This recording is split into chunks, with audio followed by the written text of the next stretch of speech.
Hello students, welcome to डिफिमेंट्स। आज हम देखेंगे हिंदी में लेखक परिचय। तो आज के हमारे लेखक हैं फणीश्वर नाथ रेणु। तो हिंदी में एग्जामिनेशन में आपको लेखक या कवि दो ऑप्शन में दिए जाते हैं। तो आप चाहो तो कवि याद कर सकते हो और आप चाहो तो लेखक। तो मैं आपको लेखक सजेस्ट करूंगा याद करने को, क्योंकि लेखक 8 है और कवि 10 है। ठीक है, तो आपकी मर्जी। तो मैं आपको यहाँ पर बताऊंगा लेखक परिचय कैसे प्रेजेंट करना है, ताकि प्रेजेंटेशन अच्छा होगा तो आपको मार्क्स पूरे मिलेंगे। तो प्रेजेंट करना है आपको इस तरह से। आपको पैराग्राफ में नहीं लिखना है। अगर किसी का परिचय पूछा जाता है तो आप बच्चे पैराग्राफ में लिख देते हैं, जिसकी वजह से पूरे नंबर नहीं मिलते। ठीक है, तो कैसे प्रेजेंट करते हैं, जैसे मैंने ये लिखा है एज इट इज आपको लिखना है, अगर आपको अच्छे नंबर चाहिए तो। ठीक है, तो नाम है फणीश्वर नाथ रेणु। जन्म हुआ था उनका 4 मार्च 1921 ईस्वी में। जन्म स्थान है ओराई हिंगना, जिला पूर्णिया, अब अररिया, बिहार में। यानी कि पहले ओराई हिंगना था, लेकिन अब उसका नाम अररिया हो गया है, जो कि बिहार में है। उनकी शिक्षा भारत और नेपाल में हुई।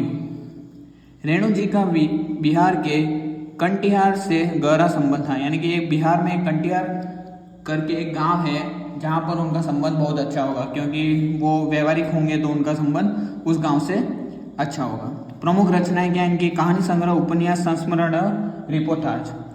तो कहानी संग्रह ठुमरी अग्निखोर, एक सुनावनी, दोपहरी की धूप। उपन्यास है मेला आंचल, दिक्त्रपा, जुलूस। संस्मरण है वन तुलसी की गंध, श्रुत अश्रुत पूर्व। रिपोर्टाज नेपाली क्रांति कथा। इनकी कुछ साहित्यिक विशेषताएं देखते हैं। तो साहित्यिक विशेषताएं, हिंदी साहित्य में आंचलिक उपन्यासकार के रूप में प्रतिष्ठित कथाकार फणीश्वर नाथ रेणु का जीवन उतार चढ़ाव एवं संघर्षों से भरा हुआ था। और इनकी साहित्यिक विशेषता क्या है तो देखते हैं, चलो।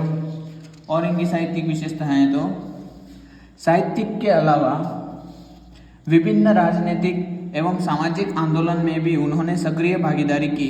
यानी कि राजनीति तो उन्होंने की ही, साहित्य के अलावा भी उन्होंने राजनीतिक और सामाजिक आंदोलन में भी उन्होंने सक्रिय भागीदारी की थी। किसने?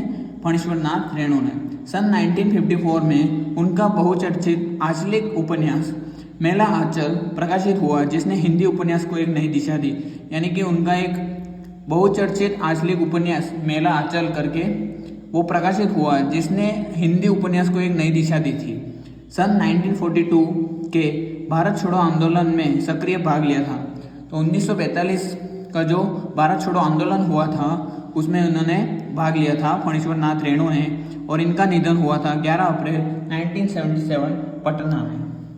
तो इनका जन्म हुआ था 4 मार्च 1921 और मृत्यु हुई 11 अप्रैल 1977 पटना में। तो आई होप आपको अच्छे से समझ में आ गया होगा कैसे मैंने प्रेजेंट किया। स्टार्ट से नाम से लेकर जन्म स्थान, जन्म, शिक्षा, प्रमुख रचनाएं, साहित्यिक विशेषताएं, निधन, सब कुछ पूरा इसमें आ गया। पूरा परिचय उनका आ गया, उनके जीवन का उतार चढ़ाव सब आ गया। तो आई होप आपको प्रेजेंटेशन अच्छा लगा। अगर कोई भी डाउट हो और कोई भी इश्यू हो तो मुझे कमेंट करके ज़रूर बताना, मैं आपका डाउट ज़रूर क्लियर करूँगा। Thank you for watching.